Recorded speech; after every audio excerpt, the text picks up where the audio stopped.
In an age of unrelenting turnover, there's added pressure on project leaders to keep projects on track. The thing is, making sure teams deliver value amidst upheaval isn't just good for the projects themselves. It also helps strengthen teams and hold them together because people want to know that their work is meaningful. Project managers are the front line because when a team member doesn't feel like what they're doing is providing value, when the client doesn't believe that what the team is delivering is providing value, the only person who is in a position to actually change that is the project manager. The world is changing fast, and every day, project professionals are turning ideas into reality, delivering value to their organizations and society as a whole. On Projectified, we'll help you stay on top of the trends and see what's ahead for the project economy and your career.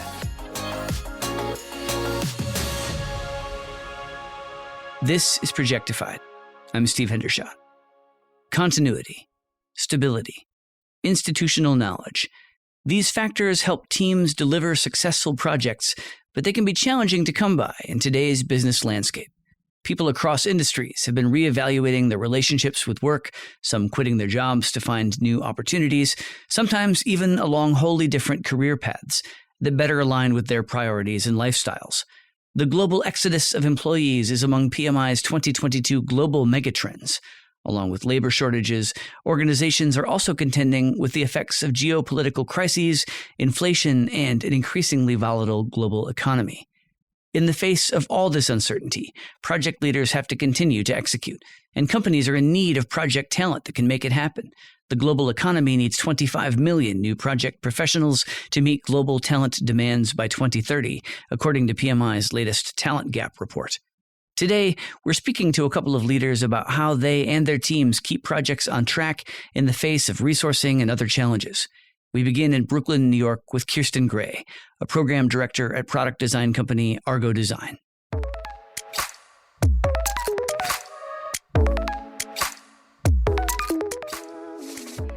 I want to start with a zoom-out view and ask you about the effect of high turnover. What stresses does that put on an organization as well as a specific project or project team? One of the critical components of having a project team that people overlook is that you're creating an ecosystem of people. So one of the challenges when you actually have that linchpin, that I would say hub to the entire team, which is often the project manager, when that is in a bit of flux, it not only creates a bit of friction in terms of being able to do the basic delivery of whatever you're trying to achieve, whether that is specific discrete deliverables by the team or if it's larger strategic objectives. It's not just that that's being disrupted, it's also the emotional weight that happens on teams. As we've started to see a lot of disruption in terms of people leaving teams and people joining companies and trying to find different opportunities in this time, it's difficult for businesses to really compensate because they haven't really thought about what the emotional cost as well as the financial cost will be of losing a particular person. When you have a project manager who is well liked on a team, the team hums together, there's that je ne sais quoi, which can't really be quantified in terms of the hours that they spend or the cost of that resource. So what's at stake there? Because it sounds like it's not just that you might fall behind because there's a missed date or deliverable. There's something harder to quantify, like the whole thing is just going to lose a little bit of coherence or craftedness. One of the fundamental elements of looking at projects from a PMI perspective is to say, okay, I know I have to achieve a certain number of things in this project, and I want to make sure not just that I have the resources, but I have the right resources. And part of that is chemistry. So some of the things that you seem to kind of miss in these scenarios is you may have a program or a project lead who's quite efficient at being able to motivate the team, which means that the team is actually delivering a little bit faster than they possibly would with, say, someone else. They feel a certain level of comfort. This particular person brings a unique perspective based off of their experience and their expertise. These are sort of the things that we don't typically track because often we're just simply looking at, okay, how many days does it take to get it done? How much money is it going to take? What do we need to deliver? And can we deliver it? And there are a lot of nuances in each of those interactions that we simply can't ignore because Say the project manager leaves, there's a lot of turnover. Someone, say a designer or a developer, has now seen 2 or 3 people go through the team and starts asking themselves, well, if I see this kind of turnover and I've lost the people I like working with, is it really worth working here anymore? Do I like working here? Do I like the people that I work with?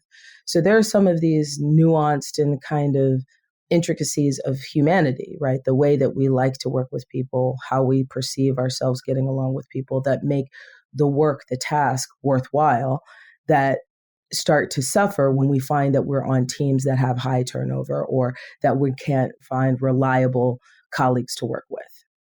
There's always been turnover and people leaving jobs, but how much more severe is what we're experiencing now and have experienced for the last couple of years? And how much more acute is this? From my own personal point of view, what we're seeing now is going to be the new normal. I mean, it's always been true that someone could walk away from a job at any point in time. And to your point, the activity or the behavior we're seeing, it's not new. I think that what we're finding is that it's becoming more culturally acceptable for somebody to walk away from a job. What we're seeing now, this reshuffle, it's about people reprioritizing the context of their career, the concept of a career, of a job. And instead of pinning it on, I desire to aspire to some sort of socioeconomic norm or socioeconomic level that I want to be rich or I want to live in a certain kind of house or have a certain kind of lifestyle. It's more centered on purpose. If their metric is no longer money, we need to start thinking about our coaching and development, what we offer people in way of benefits, not just financial, but what kind of well-being you're offering someone in the experience that they're having with your company. These are the things that all companies are going to really have to consider and design their employee experience around in order to be able to retain great talent. What should project managers and organizations be doing, knowing that no matter how well you dial in and explore employee experience, sometimes people will leave? What can you do to plan for that moment when somebody leaves in the middle of a critical project to keep it going with maximal coherence? I think that there are a lot of industries for which the waterfall approach is always going to be the way. I mean, there's a certain level of quality assurance, and there's certain things that you just don't want happening in an agile manner. You do need to have certain steps follow others when you're looking at a project for certain industries and for certain subjects. I think it's about adopting a more agile philosophy in terms of how you're approaching the work. Part of the idea of agile is that you're sharing knowledge and there is shared ownership of what the outcome might be. And when you start to look at that from a project management standpoint, maybe that means that a project manager who is a part of a team of 10 is each week reporting out to their colleagues about what exactly that experience has been and what kind of pros and cons might be. So that way, if another person steps into that role, they have a sense of what's going on.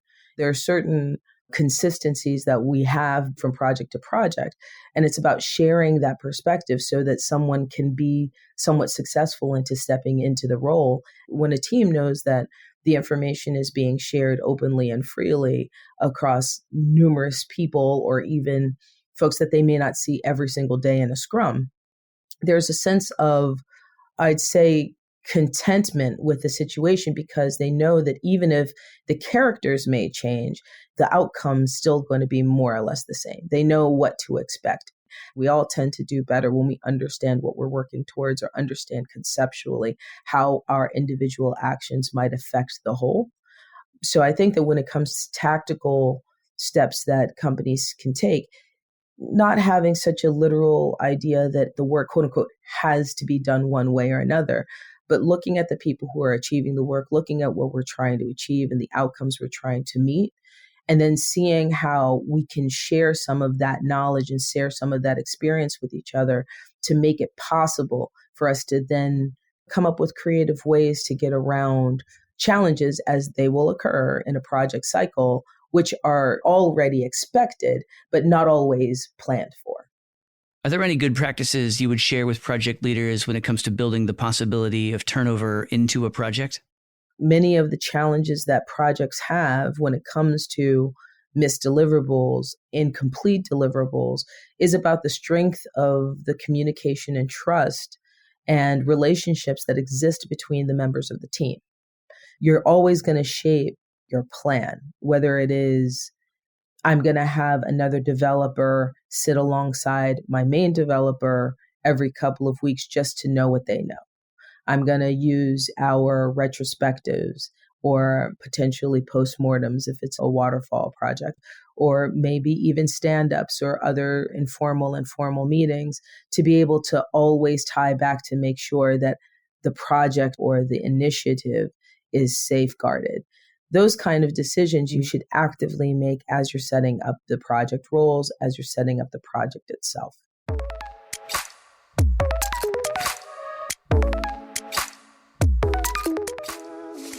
CEOs around the world told the conference board that attracting and retaining talent is their top priority. One factor in employee discussions is remote work.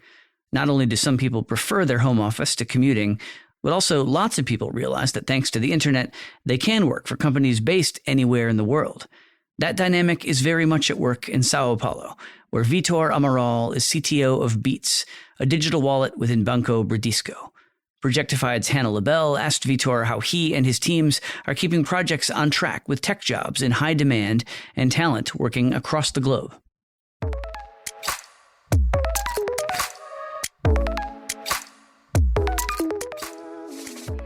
Companies everywhere are facing this shift, with people reevaluating their relationship with work and their work opportunities.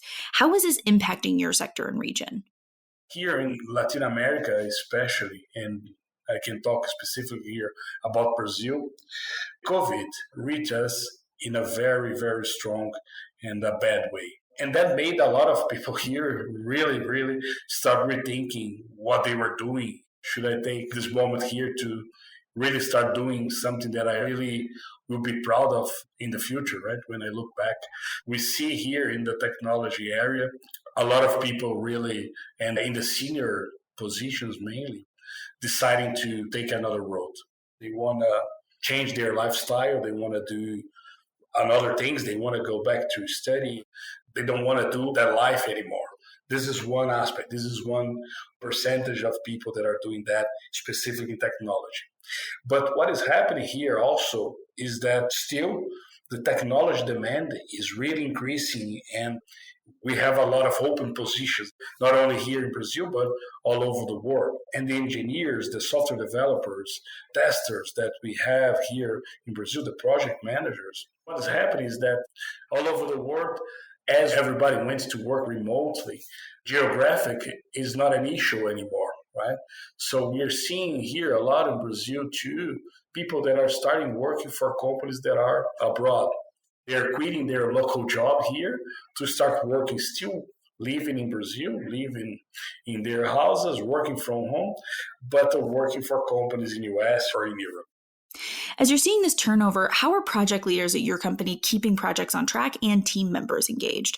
Are there any specific strategies that they're using?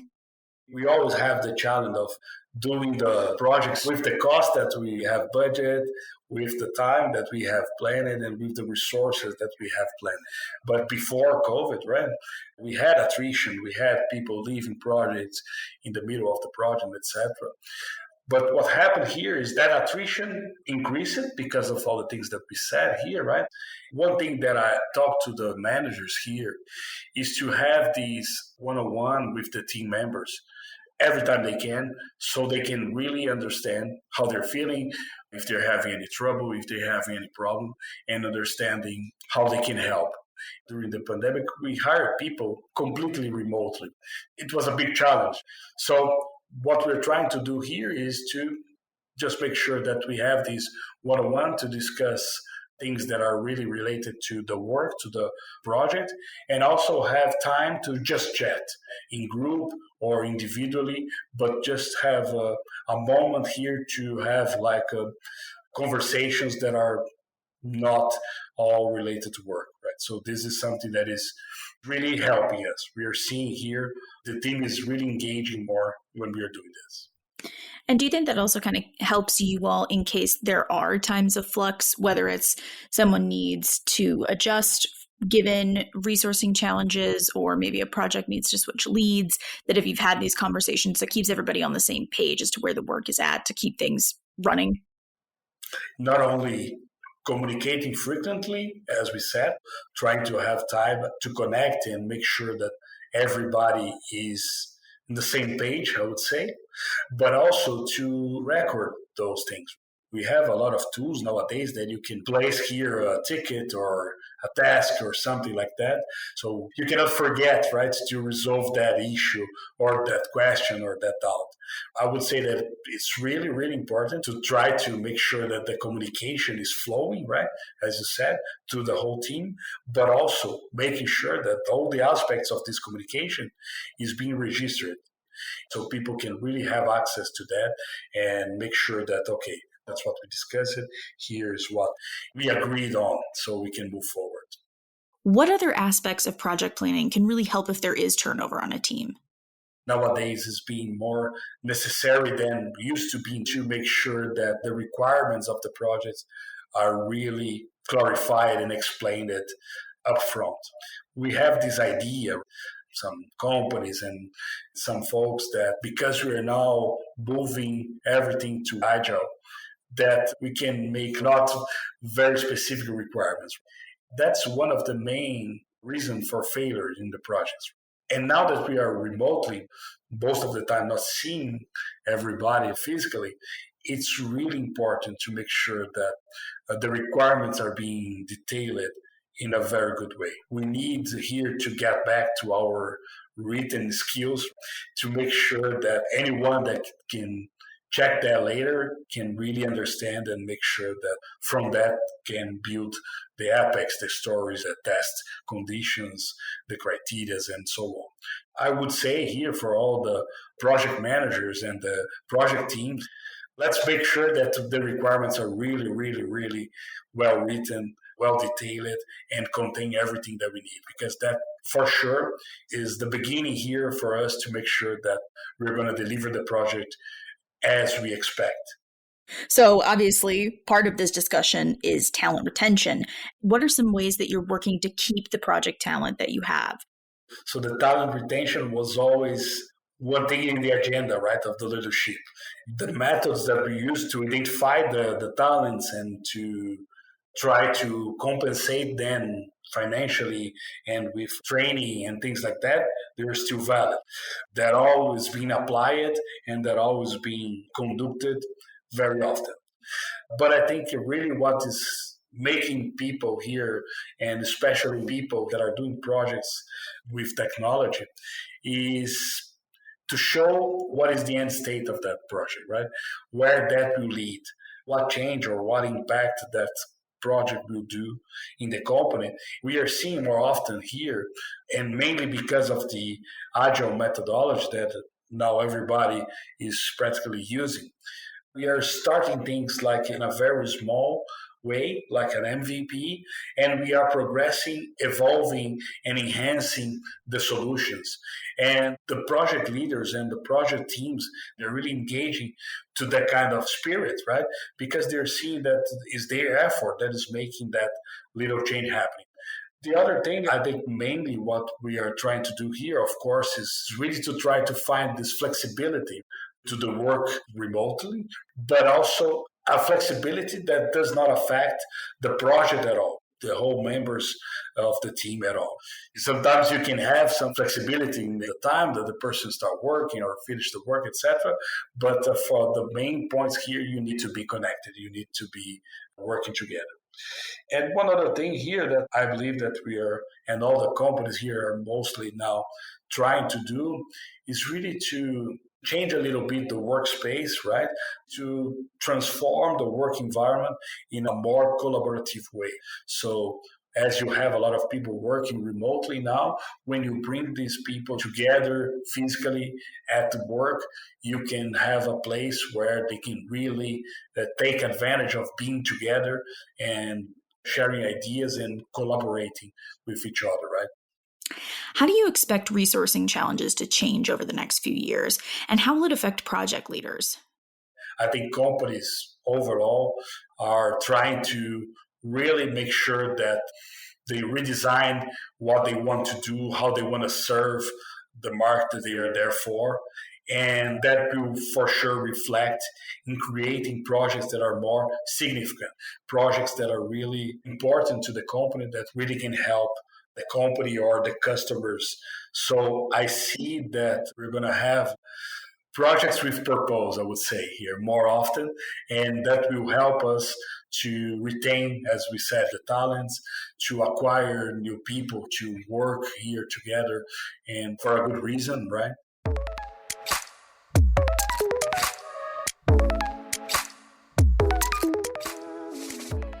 In today's ever-evolving business landscape, project leaders are uncovering ways to stay on track by increasing resilience and building engagement and cohesion in teams. It's also an opportunity for innovation and discovering new ways to work and to deliver project value. Thanks for listening to Projectified. If you like what you heard, please subscribe to the show and leave a rating or review. We'd love your feedback. To hear more episodes of Projectified, visit Apple Podcasts, Google Play Music, Stitcher, Spotify, or SoundCloud, or head to pmi.org/podcast.